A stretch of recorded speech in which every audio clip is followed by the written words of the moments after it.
Marc Lépine was a 25-year-old Canadian man from Montreal, Quebec, who in 1989 murdered 14 women, and wounded 10 women and 4 men at the École Polytechnique, an engineering school affiliated with the Université de Montréal. In the École Polytechnique Massacre, also known as the Montreal Massacre, Lépine was born in Montreal, the son of a Canadian nurse and an Algerian businessman. His father was abusive and contemptuous of women. After his parents separated when he was 7, his mother returned to nursing to support her children. Lépine and his younger sister lived with other families, seeing their mother on weekends. Lépine was considered bright but withdrawn and having difficulties with peer and family relationships. He changed his name to Marc Lépine at the age of 14, giving as the reason his hatred of his father. Lépine's application to the Canadian Forces was rejected, and in 1982 he began a science program at a college, switching to a more technical program after 1 year. In 1986, he dropped out of the course in his final term, and was subsequently fired from his job at a hospital due to his poor attitude. He began a computer programming course in 1988, and again abandoned it before completion. Lépine twice applied for admission to the École Polytechnique, but lacked 2 required compulsory courses. After several months of planning, Lépine entered the École Polytechnique de Montréal, on the afternoon of December 6, 1989. He had long complained about women working in non-traditional jobs, and after separating men and women in a classroom, he shot the women, claiming that he was fighting feminism. He then moved into other parts of the building, only targeting the women in classrooms he went to, before killing himself. His suicide note blamed feminists for ruining his life.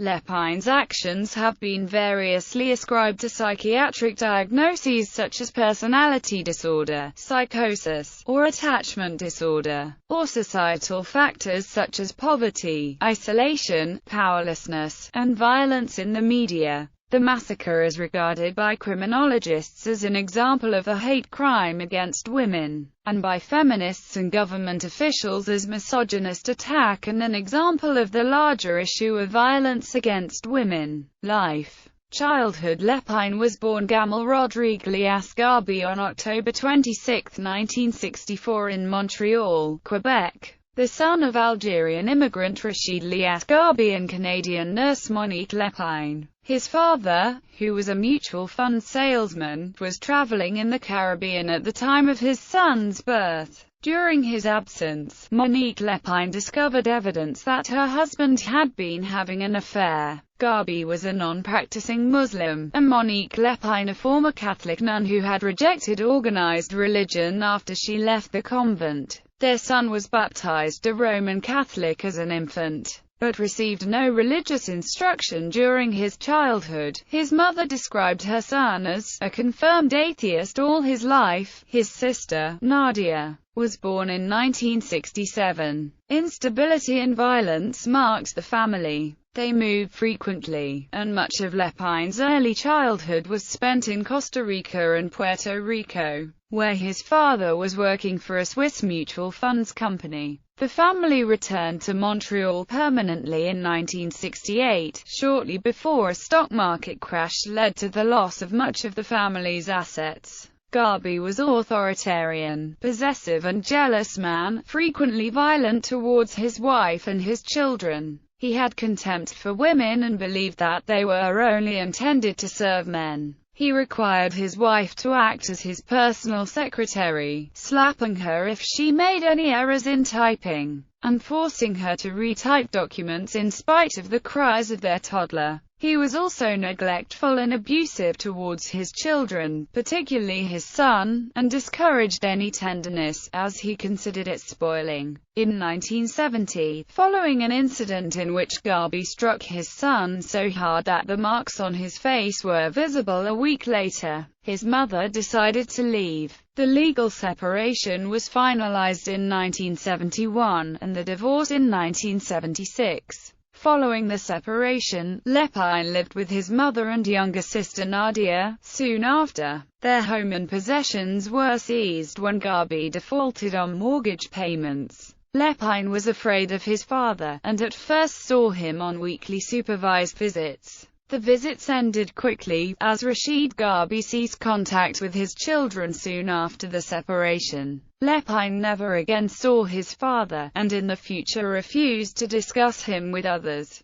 After 2 payments, Garby stopped making support payments, and to make ends meet Monique Lapine returned to nursing. She subsequently started taking further courses to advance her career. During this time the children lived with other families during the week, seeing their mother only on weekends. Concerned about her children and parenting skills, she sought help for the family from a psychiatrist at St. Justin's Hospital in 1976. The assessment concluded there was nothing wrong with the shy and withdrawn Lapine, but recommended therapy for his sister Nadia, who was challenging her authority. Adolescence. After the divorce became final in 1976, the children, then aged 12 and 9, returned to live with their mother, who was director of nursing at a Montreal hospital. In 1977, the family moved to a house purchased in the middle-class Montreal suburb of Pierrefonds. Lapine attended junior high and high school, where he was described as a quiet student who obtained average to above average marks.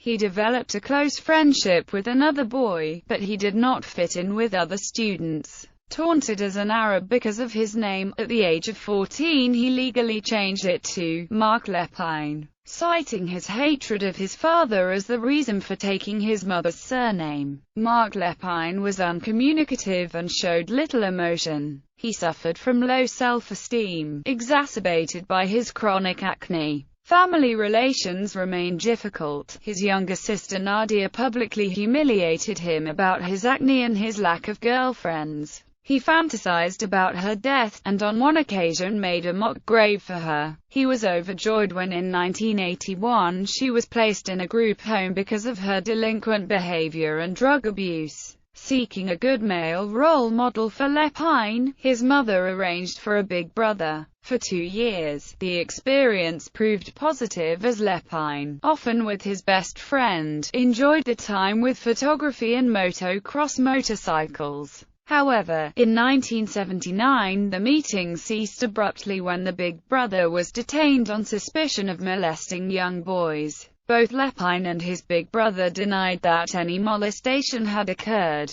Lapine owned an air rifle as a teenager, which he used to shoot pigeons near his home with his friend. They also enjoyed designing and building electronic gadgets. He developed an interest in World War II and an admiration of Adolf Hitler, and enjoyed action and horror movies. Lapine also took considerable responsibility at home, including cleaning and doing repairs while his mother worked. Lapine applied to join the Canadian Forces as an officer cadet in September 1981 at the age of 17, but was rejected during the interview process. He later told his friend it was because of difficulties accepting authority, and in his suicide letter, noted that he had been found to be antisocial. An official statement from the military after the massacre stated that he had been interviewed, assessed and determined to be unsuitable. Adulthood. In 1982, at the age of 18, the family moved to St. Laurent, closer to his mother's work, into Lapine's new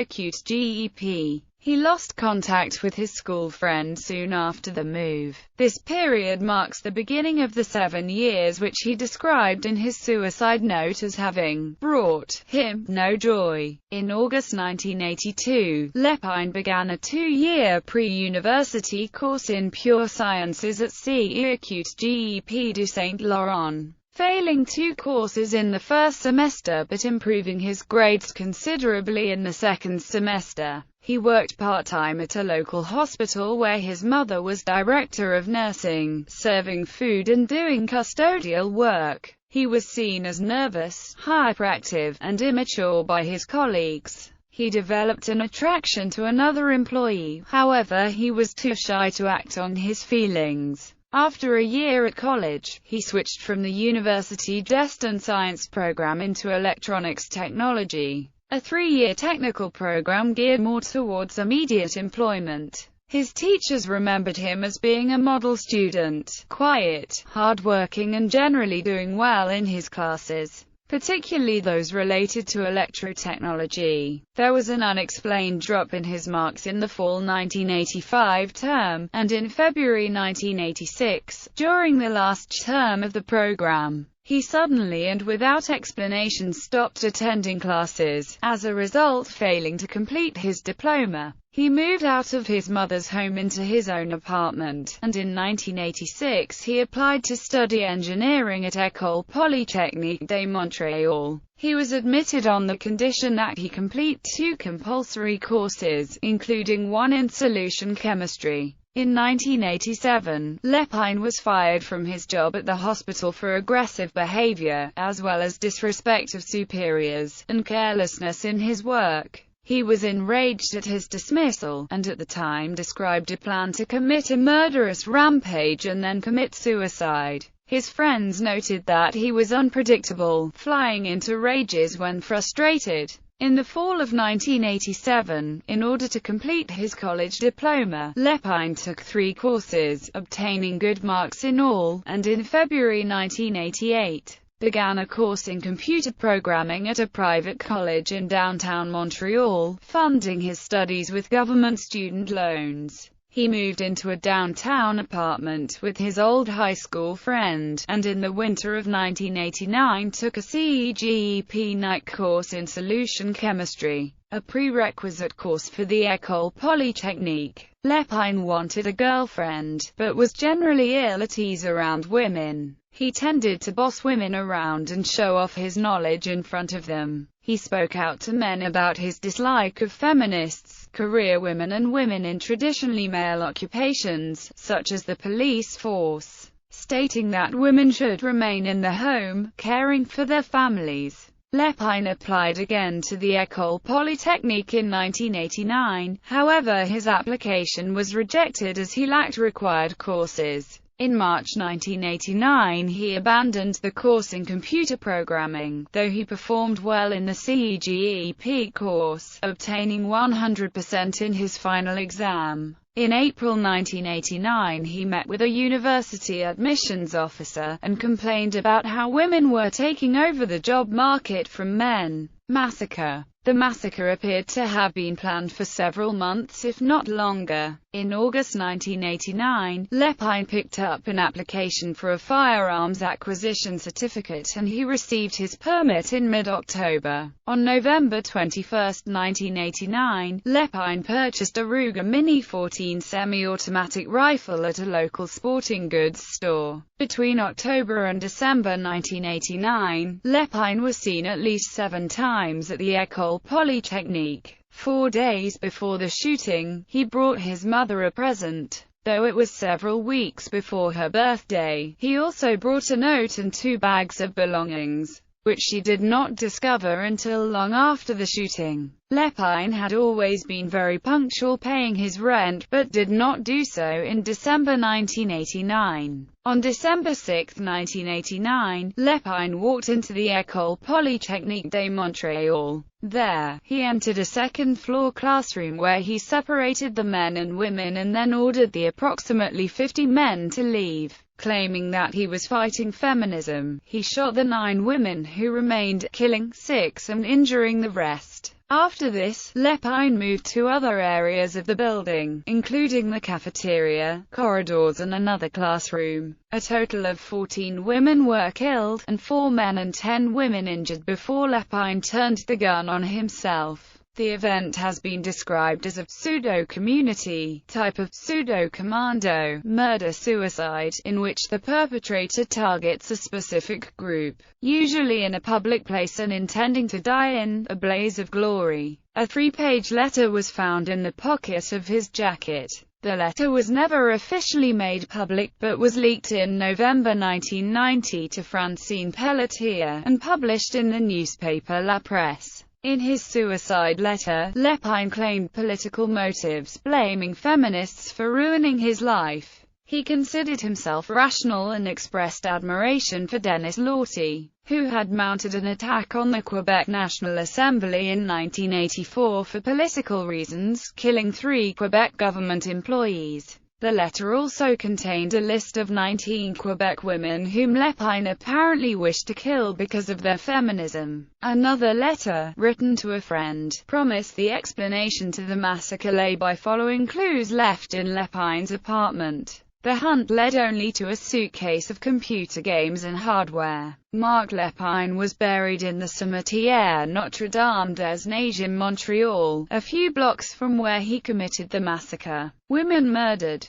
Geneviève Bergeron, civil engineering student; Hélène Colgan, mechanical engineering student; Nathalie Croteau, mechanical engineering student; Barbara Dano, mechanical engineering student; Anne-Marie Edward, chemical engineering student; Maud Havienik, materials engineering student; Maurice Laganera, budget clerk in the École Polytechnique's finance department; Maurice Leclerc, materials engineering student; Anne-Marie Lemay, mechanical engineering student; Sonia Pelletier, mechanical engineering student; Michelle Richard, materials engineering student; Annie Street Arnaud, mechanical engineering student; Annie Turcotte, materials engineering student; Barbara Kluchnik-Wydajewicz, nursing student. Rationale: a police psychiatrist who interviewed Lapine's family and entourage, and who had access to his letters,